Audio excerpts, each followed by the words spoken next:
મિત્રો ખોખરદરમાં માં મેરડીના પરચા છે મિત્રો.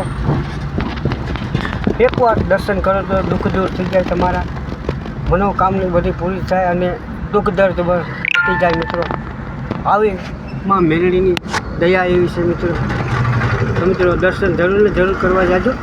માં ખોખરધામ માં મેરડીના બંધવાળી મેરડીમાં કહેવાય. અને એકવાર દર્શન કરશો મિત્રો તમારા બધા દુઃખ દૂર થશે. એમાં ભગવતી મેરડી માની કૃપા છે ત્યાં. અને મિત્રો એમની પ્રસાદી પણ એકવાર લેશો, બધાય પણ રોગ દૂર થઈ જશે મિત્રો. જય મેરડીમાં. અને મિત્રો એમનું પણ એક સરસ મજાની રચના લઈને આવું છું. કેવી રચના? પણ ખોખરદર ધામમાં, ખોખરદર ઉડા એવા ધામમાં અને મારા બેઠા મેલડીમાં, પણ માના જોને દર્શન થઈ જાય એટલે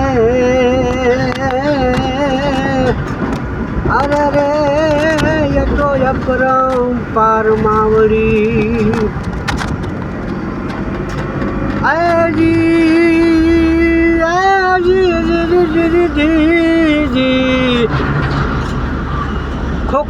ખોખરદરનું ગામડું અને એમાં બેઠા બંધવારીમાં મેલડી, પર દર્શન કરવા મારે જાવું એ માવડી. અરે રે એવા બધાય રોગ વયા જાય, અરે રે એવા બધાય રોગ દૂર થઈ જાય. પણ જોને માનો મઢડો, માના મઢડા રે, માના મઢડા એવા રૂડા. અને જોને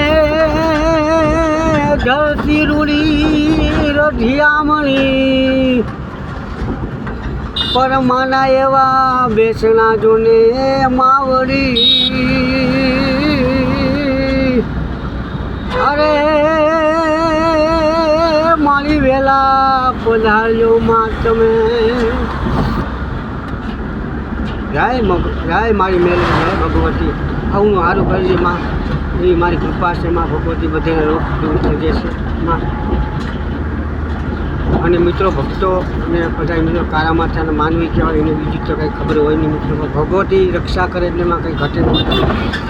આવી માં ભગવતી મેરડીના દર્શન કરી આવો. જે જે કાર કરો એનો પ્રસાદી લ્યો. જય મેરડીમાં.